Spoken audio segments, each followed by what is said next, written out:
Okay, students, we're talking about emotional intelligence, and we just learned from the marshmallow experiment with Dr. Daniel Goldman in the 1990s that our ability to delay instant gratification is actually a sign of emotional intelligence. It's the triumph of that cognitive reasoning brain over our impulsive emotional brain. So now what we're going to do is we're going to define emotional intelligence, right? It's composed of two things, emotions and intelligence. We already know the definition of intelligence because we talked about it with multiple intelligence. It's our ability to solve problems and to create products or ideas of value to a particular culture. But what are emotions? So let's look at a definition of emotion. So an emotion is a feeling state. Emotions are strong feelings. And I want you to imagine right now that you are experiencing one of our emotions, and we're going to take the emotion of anger. And I want you to tell me what is happening within your body, inside of your body, when you are angry. So you might start saying, well, oh gosh, when I'm angry, I start breathing faster because, of course, it's your body's way of taking in more oxygen. Because also when you breathe faster, what happens? Your heart starts pumping faster. So you can feel your heart rate increasing. You might also break into a sweat, which is helping cool your body down. Your face might get flushed, or it might get pale, depending on what's happening. Your hands, your extremities, your feet, your toes, they might turn cold, and your body starts its own tension, right? It starts shaking and getting tight. Your jaws tighten up. So what these reactions are called physiological reactions. You see that there on the screen. It means it's tied to body functions, the internal and the external body functions. Now, I want you to still imagining that you're experiencing that emotion of anger. I want to know not only what's going on inside of your body, what we just talked about, the physiological reactions, but I want to know your outward reactions to the world. You know, what do you do when you're angry? And some people might yell, other people might cry, someone might throw something or hit someone, right? And those reactions are called physical reactions. They're your physical manifestations out to the world. So emotions are both our physiological and our physical reactions. Now, emotions are also subjectively experienced. Now, what does that mean? Okay, so we have the word objective and we have the word subjective, and we all know these words from taking tests, right? Because we have objective tests and subjective tests. Objective means that there is no distortion in the concept. There's no opinion, there's no bias. But subjective does mean there's a personal opinion or a bias. So if I say something like, you know, a grass is green, it's objective, right? But if I say green grass is pretty, it's subjective.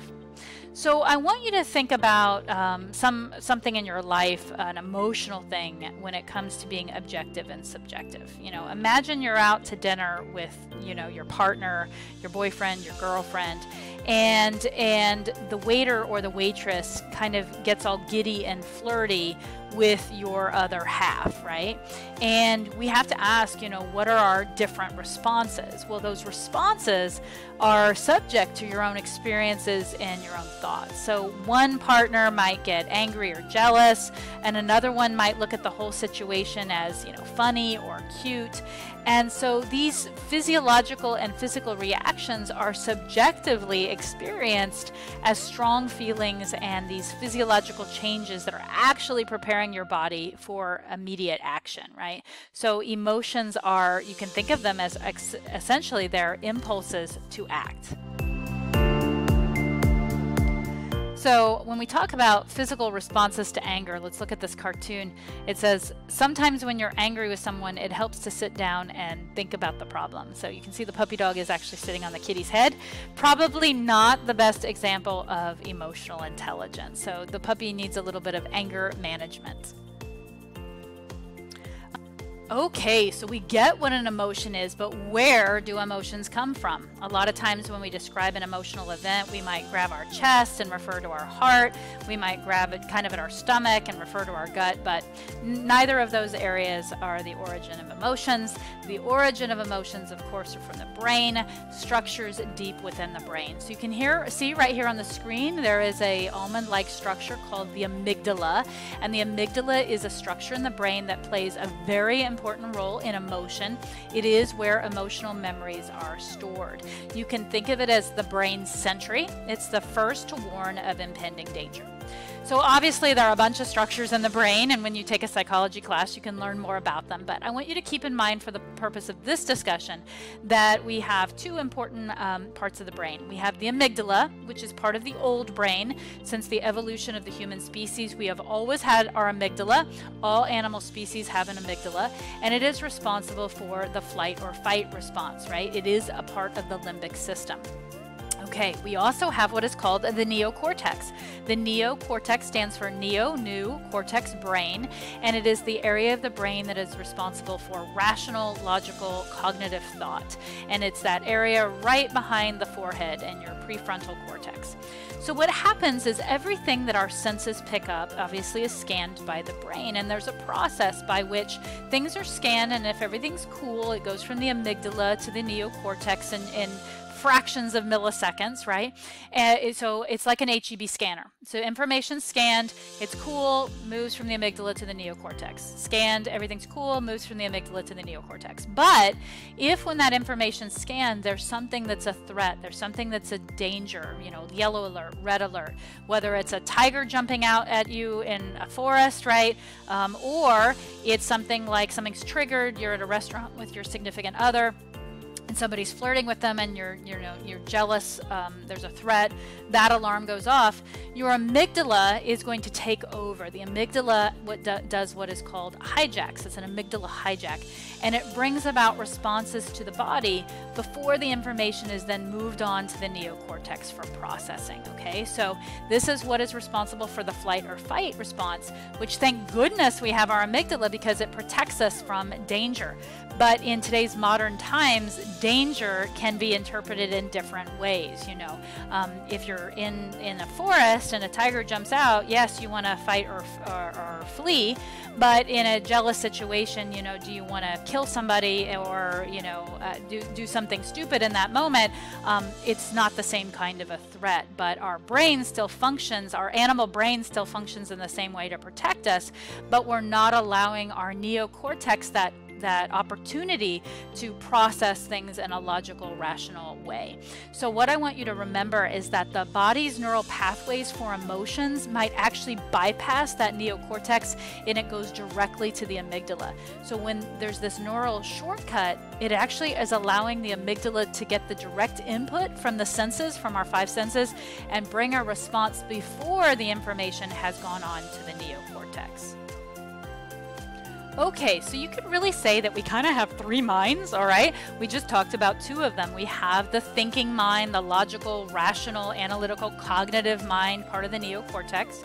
We also have a feeling mind, an emotional mind, what we call the experiential mind, right? Housed in our amygdala. And you can think of thoughts and emotions as two different ways, two different mechanisms for knowing and making sense of the world. And don't think of these two minds as adversarial or physically separate. They really operate, or are intended to operate, interactively to construct your life. Right? Now, sometimes we do view them as adversaries, but they're not. You've even heard quotes, right? On the screen, you see two on there. Don't think about it, do what you feel. So that's saying focus on your amygdala, focus on your emotions. Follow what your heart says, not your mind. Again, that's a focus on the emotional, not on the logical. So really, we shouldn't focus on one or the other. We actually need to channel our emotional mind, our experiential mind, through our thinking mind, our cognitive mind, and what we're really supposed to be using is our wise mind, which is a marriage between the two types. They both are ways of knowing and making sense of the world. It just happens that our emotional mind is much faster, much more reactive, and our cognitive mind takes, again, this is all relative, it's in milliseconds, right? But it takes a little longer for the processing. But if the amygdala is hijacking that situation and it's not giving the neocortex the time to process it, we have to have control over our emotions to allow that neocortex to operate with the experiential mind to use the wise mind. Okay, now we have tons of emotions, obviously, but what are our primary emotions? Those that everyone in the world would recognize. You can see them on the screen: happy, sad, angry, and fearful. Although one of those babies might look a little constipated, but I think the 4 emotions are exhibited there. Emotions are experienced in the present, and all other emotions are in some way derivatives or are based on these 4. So if you think about sad, it's loss in the present. But if you look at it in the past, it's regret, remorse, guilt. In the future, it might be looked at as pessimism, hopelessness. If we think about anger, anger is danger. It's an attempt to change the present, an attempt to stop or to start something. If you kind of look towards the past, it's more about resentment. If you look at anger in a future tense, it's about envy and jealousy. If you look at fear, fear, of course, is potential danger and the need for caution in the present. If we look at fear in the past, it was afraid. If we look at fear in the future, it might be exhibited as, worry, anxiety, stress, or panic. So the 4 primary emotions: happy, sad, angry, and fearful.